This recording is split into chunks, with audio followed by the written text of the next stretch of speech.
My name is Tanner Geisinger, and today we will be going over the proper procedure to slide the fifth wheel on our new tractor.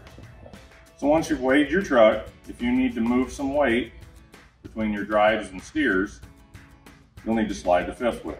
The first step is you have to dolly down the trailer, because you have to take the weight off of your fifth wheel in order to slide it properly. If you leave the weight on it, you could cause it to twist or jam up, which will cause you a whole lot of headache that are easily prevented just by dollying down and taking the weight off the trailer.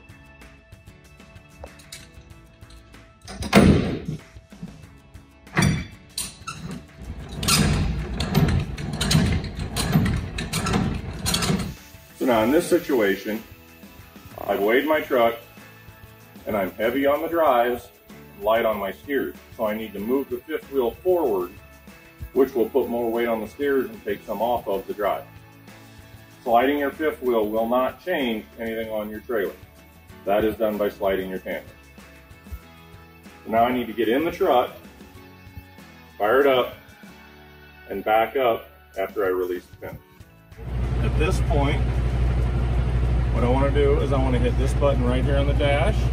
Got a picture of a truck with an arrow going forward and backward. That is to release the pins on my fifth wheel. I heard a pop, which was the air pulling the pins in. Now what I want to do with the truck in neutral is I want to release my tractor brakes only, leave the trailer set. We're dollied down.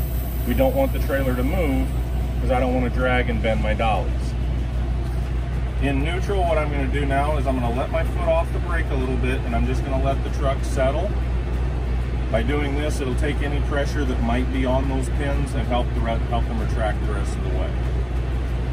Now I can put the truck in reverse.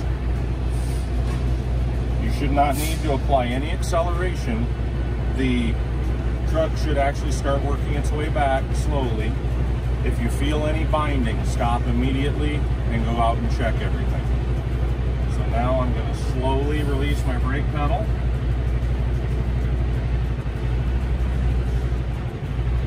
And see how I felt it bind, so I stopped, put it back in neutral, and I let it roll ahead, and when it rolled I heard another click. That was that last pin that hadn't popped yet. Now I'll put it back in reverse, and now it should back nice and smooth. Yep, there it went. Put it back into neutral. I will push this to reset my pins. Now I will put it into drive, and I will slowly release on the pedal just to let it roll ahead at just enough to pop those pins back in. Back to neutral, let off, let everything settle. I can step my brakes, get out, and I can check and see where I'm at.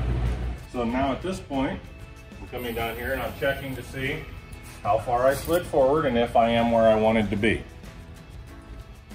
A good rule of thumb when you're sliding your fifth wheel to know how far to adjust is take a little piece of chalk or even a rock will work.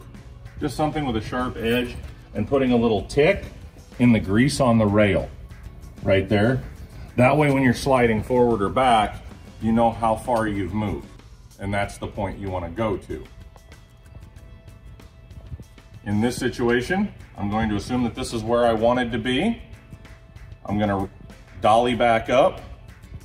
I'll take and I'll reweigh my truck and trailer, make sure that my weights are good.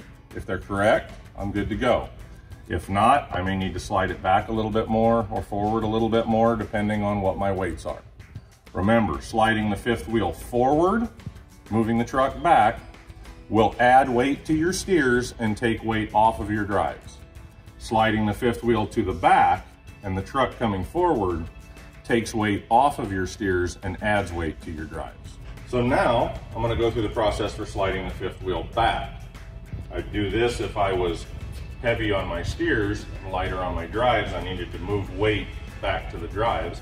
I would just pull the truck forward to slide it back. Same procedure to start with, as I want to dolly up the trailer to take the weight off that fifth wheel. You must dolly down prior to attempting to slide.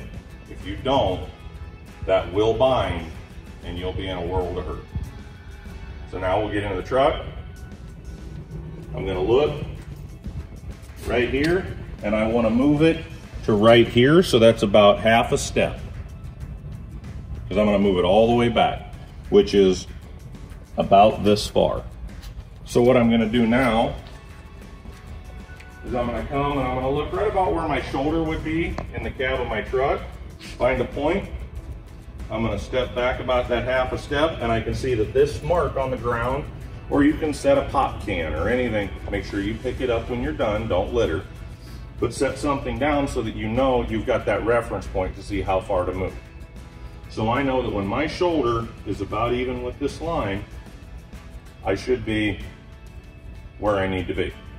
So now, trailer's already dollied down, pressure's off my fifth wheel. Go ahead and start the truck back up. I'm gonna press this button to release my pins. Heard them pop.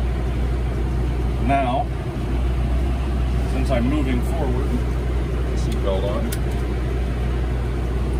release my tractor brakes.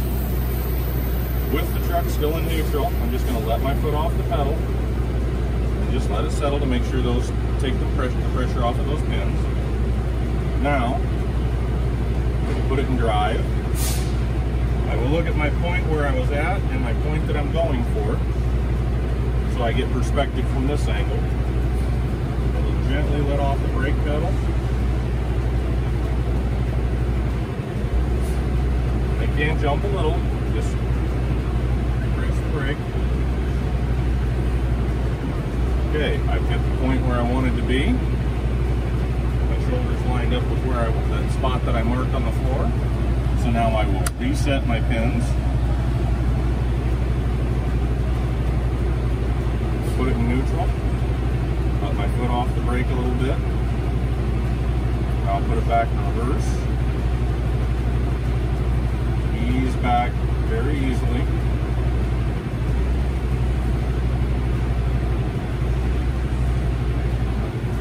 And the pins have engaged.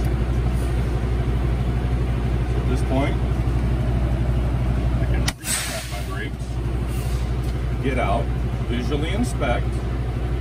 If everything looks good, dolly up my trailer and go reweigh.